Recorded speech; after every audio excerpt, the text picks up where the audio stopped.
now, George. Well, George, thank you very much for coming and good night. That was really You revealed a whole new side of yourself that we never even suspected. How long have you been playing the banjo?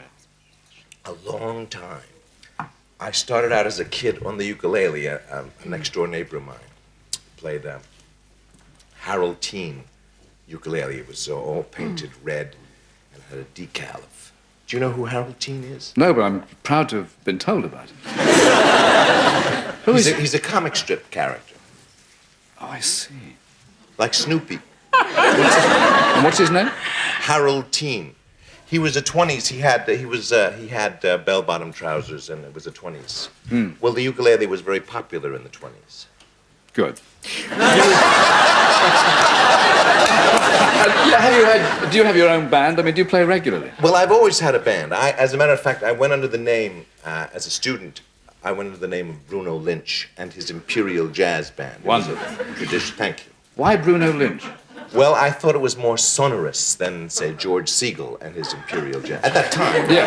Now, of course, if the opportunity arose, I would be George Segal. It sounds good. I know that you've made a great personal sacrifice to be with us here tonight, and you're trying to think what that is. Yes, I am. It's something to do with basketball. You missed a match? Oh, yes, the Celtics were playing the Lakers, and it was the last game, and it was Tuesday night, and I didn't get the Herald Tribune today, so I don't know what happened. But I do. I've got the score here, George. Who do you support? Well, I was hoping, since the Celtics are with Boston, that's an East Coast team, and I am essentially an East Coast personality, I was hoping that the Celtics had won. Congratulations. Ah! Did they what? 111 to 102. Ah! So, an unhappy man will be Jack Nicholson because he supports the Lakers. Yes, he does. Yes, he does. Good. Terrific. That was for you, Jack, with love, of course.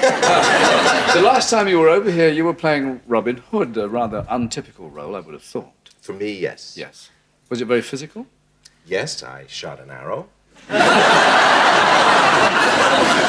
Tights and a little feather in your hat? I had green tights and I had a feather in my cap. It sounded very nice. I was going to say your roles don't get any less romantic, but I'm not too sure now. But do you feel... Now, this is going to kill you. Do you feel you've improved with age, George? Like a fine wine? Yes. Excellent. What about as a child, though? Were you a handsome devil then, or is it something that has grown with the years? You've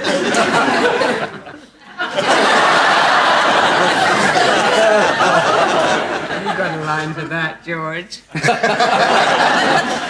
Well, actually, I was a very shy kid, and I had what you call spots. We call them pimples.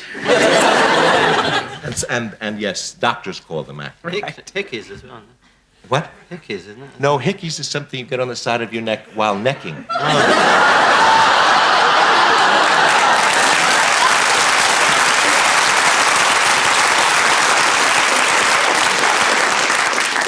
The word is hickey, is it? Hickey, yes. We got a William Hickey of the Express here. He's a pain in the neck. Exactly.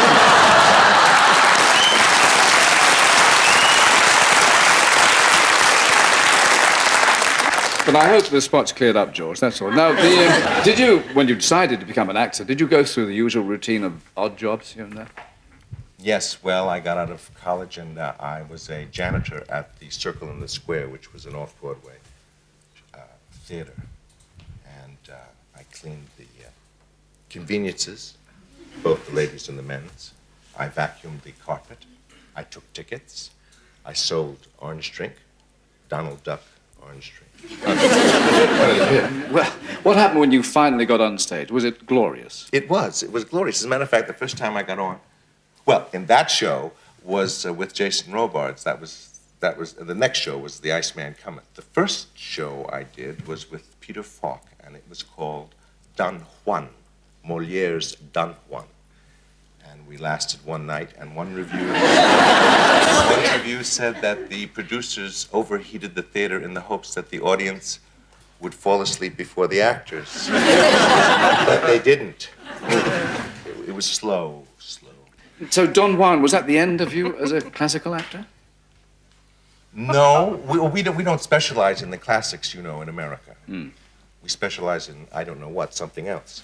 But I was, when I got out of the Army, I was in Antony and Cleopatra with George C. Scott and Colleen Dewhurst. And I played two parts in that. We did that, that was kind of modern. We all did that in leotards, and we all sat on ramps. That modern. And no props. How about that for modern? And then we would all... Leotards. I'm not bad in leotards.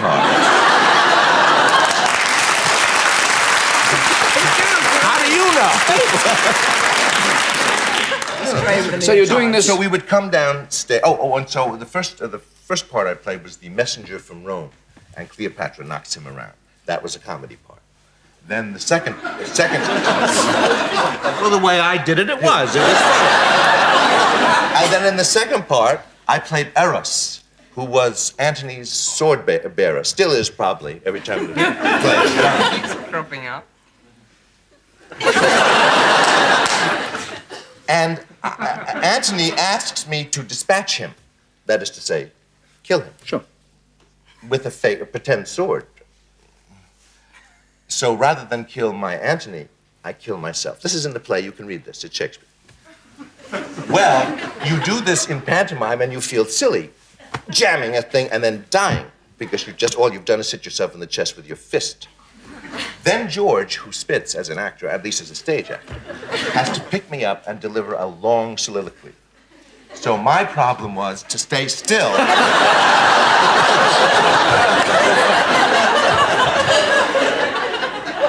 What a hideous memory that must have been. Now, when in films where you were meant to make us laugh, like Yes. Touch of Class, was it as much fun to do? It's the old question. Is comedy as much fun as it appears for the audience? Most of the time, it is. Didn't you find that? I mean, wasn't working with Woody fun? Yes. Absolutely. And isn't Absolutely. Well, we've got Woody as well, and that's not so much fun. Yes. So yes, it's- it is fun. That one was particularly fun. We just had a wonderful time. It should be a party, I think, when you're making a comedy. You're a notorious giggler, corpser, aren't you? Sometimes, yes. Sometimes. Well, if it's funny, isn't it? I mean, it's Yeah. funny, don't you? When you say something funny, then... I usually laugh, yes. Yes. But it's very expensive when you're making a film. Well, you can't think about that in a comedy. You can't think about that in the movies. If you think about how much it costs, it'll stop you. So you just keep going. Well, a lot of actors who are successful say it's a lot of money for doing very little, and I'm proud to be paid to do it. But talking about, I mean, you, in that D-Day film, The Longest Day, wasn't it? I mean, it was not the most demanding role you'd ever had, was it, George? Well, it was one of the first movie roles that I had. You may remember me. I had a helmet and a rifle. Ah, yes. My name in the final crawl came between Tommy Sands and Rod Steiger, which was a big kick for me at the time. I guess it still would be, so I was right up there with them. But I only had about 6 words. I think 4 or 3 of them were, geez, there ain't no guns here. And it still comes back to you as fresh as... Just like that. It must have meant something to you, I must say. Now, the most exciting news is that you got married in this country last year. I did, right after Robin Hood. Yes, I got married. You see, the leotards did work, George. They did work. And what were the circumstances in which you met your bride? Well, I was appearing with a then band called the Beverly Hills Unlisted Jazz Band. The reason it's called the Beverly Hills Unlisted Jazz Band is that in Hollywood, nobody lists his name in the phone book, because then somebody might call. That's why I live in the East. And you were playing... Oh, yes, I was playing with this band. Yes. Sorry. Where the Celtics are. So, we were playing at Carnegie Hall, if you can believe that. That's like our Albert Hall. It is like your Albert This is Hall. big time. Well, it was big time. I was on a show not unlike this, and the compere asked me what I planned to do with this band, and I said, well, we'd like to play Carnegie Hall, as one would say here, the Albert Hall. So there was somebody watching, Steve Lawrence and Edie Gourmet, who Yeah. were singers. Well, of course you know them. I think you play them in the mornings. Very sometimes. Yes. Well, they were appearing at Carnegie Hall, and they didn't have an opening act, and they were watching the show. So Steve called me the next day and asked me if we'd like to come and be his opening act, which we were. And one of the songs, one of my big hits, is "Yes, Sir, That's My Baby."